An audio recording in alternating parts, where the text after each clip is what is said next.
In the late 1990s, the music world was rocked when rap superstars Tupac Shakur and Biggie Smalls, often referred to as Notorious B.I.G. or Biggie Smalls, were both shot and killed, approximately 6 months apart. Both rappers were leading artists for their respective record labels. Tupac Shakur topped the list of best-selling artists for Death Row Records, while Biggie Smalls achieved similar success with Bad Boy Records. The murders occurred at a time when competition between the music labels they were associated with was at its peak. To this day, there are numerous theories surrounding the cases, and the question of who killed these two rappers remains a mystery. Tupac Shakur was an African American. His birth name was Lassane Parrish Crooks, but in 1972, Shakur's parents decided to name their son after the Peruvian revolutionary Tupac Amaru II, who was executed by Spanish colonial rulers for leading an 18th-century uprising. Shakur's mother was Afeni, married to his father Billy Garland, an active member of the Black Panther Party in New York in the late 1960s and early 1970s. Shakur was born into a family with numerous allegations of conspiracy against the U.S. government. Later, his parents were imprisoned, leaving Shakur to fend for himself. He began studying acting, poetry, jazz music, and ballet at the Baltimore School for the Arts. Shakur's talent was discovered as he won several rap and beatbox competitions, becoming popular in school for his humor and ability to connect with others. Tupac Shakur, also known as Tupac or Pac, quickly became the centerpiece of the West Coast rap scene in the 1990s. Remarkably, Shakur began his career as a backup dancer and MC for the relatively unknown group Digital Underground.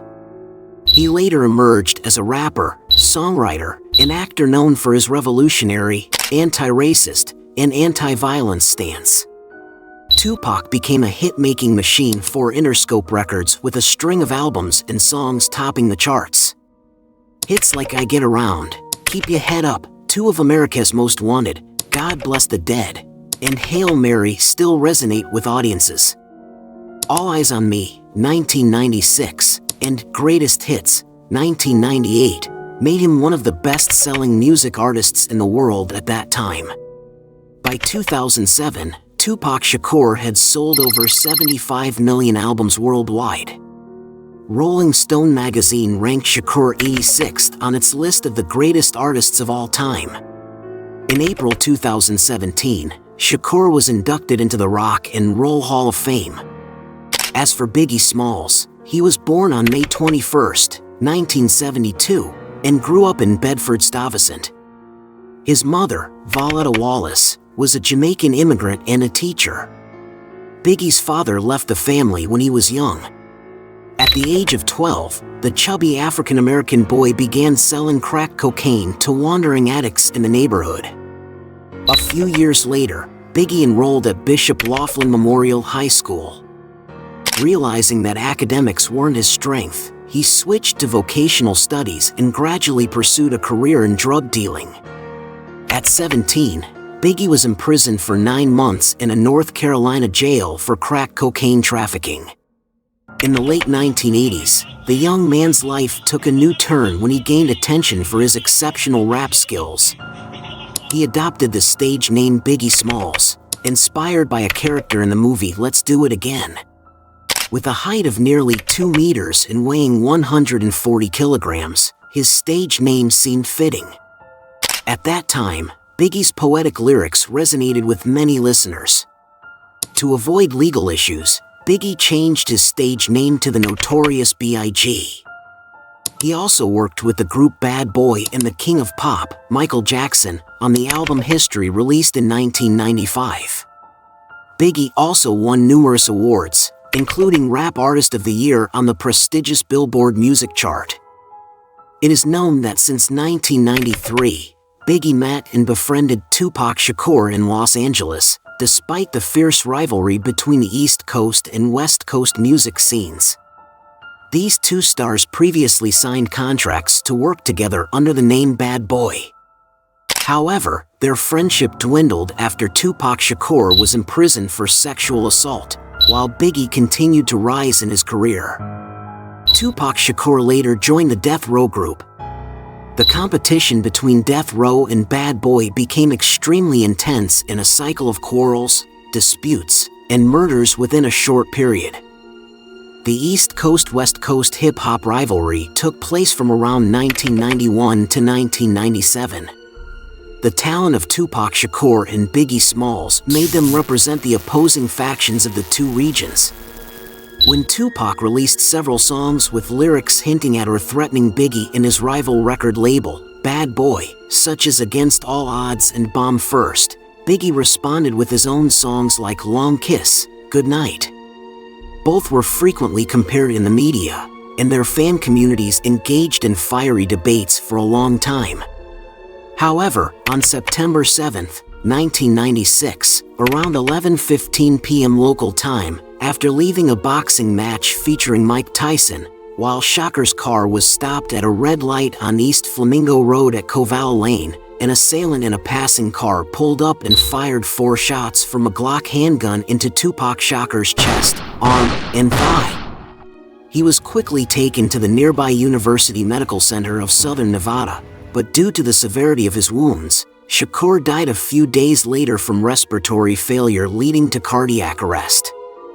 At the time, Shakur was only 25 years old.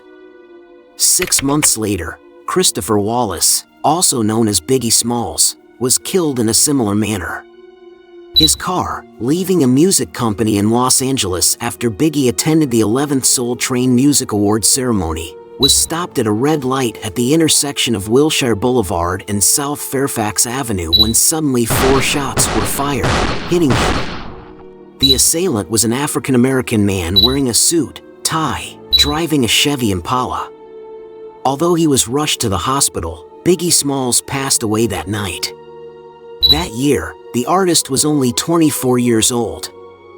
However, the autopsy results in 2012 showed that Biggie died from a single gunshot wound.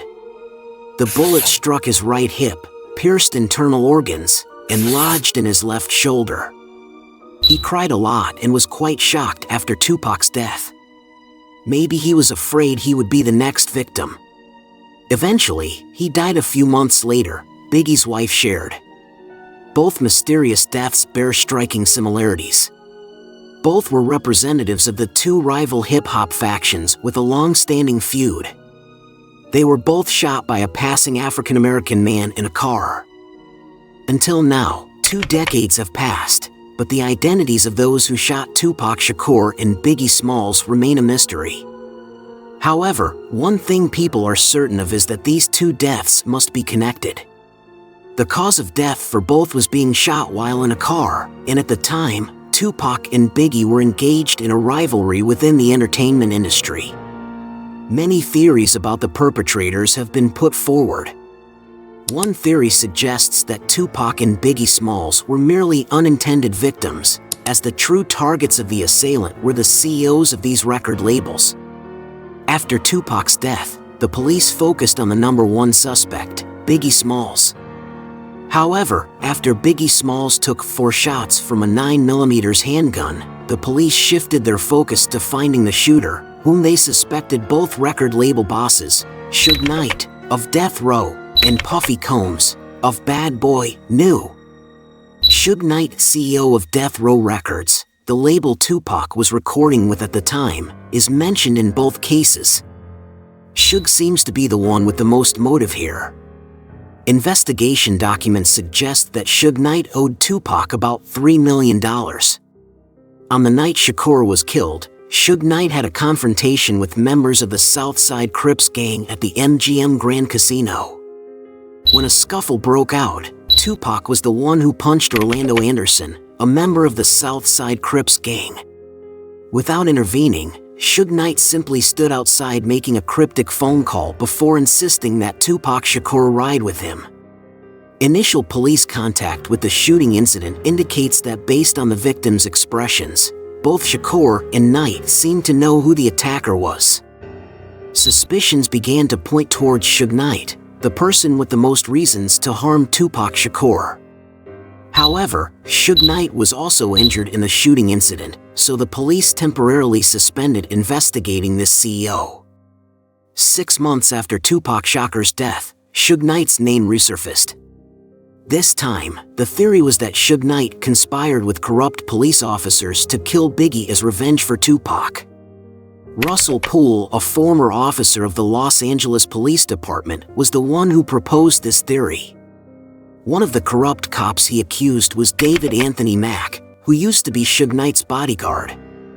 However, when Russell presented his theories to the police department, he was asked to stop investigating this case. This move only strengthened the aforementioned theories. Another conspiracy theory suggests that members of the two record labels plan to assassinate their own star artists because they believed that the death of such rappers, especially those engaged in legal disputes over money with their respective record companies, would bring more profits to the labels while they were still alive. According to reports from the police department, Davis is the uncle of Orlando Anderson, one of Tupac's infamous rivals whom authorities have long suspected to be linked to the death of the late 25-year-old rapper.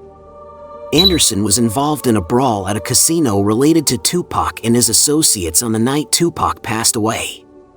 After Tupac's murder, Orlando Anderson denied any involvement in the rapper's killing at the time.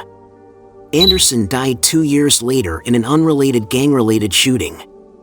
A recent Nevada grand jury indicted Dwayne "Kef" D. Davis, 60 years old, on a charge of murder with a firearm. This man has also been publicly identified as the one responsible for the death of rapper Tupac 27 years ago. The new information related to the case of the famous rapper has brought joy to his loved ones and fans. During a press conference held over the weekend to announce the identity of Tupac's killer, the Las Vegas police stated that there were many witnesses to the shooting incident 27 years ago, but the investigation quickly stalled. Part of the reason for this stall was because those witnesses refused to cooperate. Until last Friday, according to U.S. time, there had been no arrests made in the Tupac murder case. Lieutenant Jason Johansson, of the Las Vegas Metropolitan Police Department, stated that detectives knew most of the information about the case in the months following Tupac's shooting but have never had the necessary evidence to charge anyone. He said detectives were re-energized by the information provided by Dwayne "Kef" D. Davis to the media in interviews when this man released his memoir. In July, the police searched a property associated with Davis through his wife. During the search, the police found items related to the murder of Tupac Shakur. After nearly 3 decades, justice has finally been served, bringing immense joy to Tupac's family and fans. Rapper Tupac passed away at a very young age, 25 years old. This is also one of the major losses in hip-hop history because of the great musical legacy he left for future generations. Hopefully, his soul will rest peacefully in the golden stream. Thank you for watching this clip. If you have any comments, please leave them for us to discuss.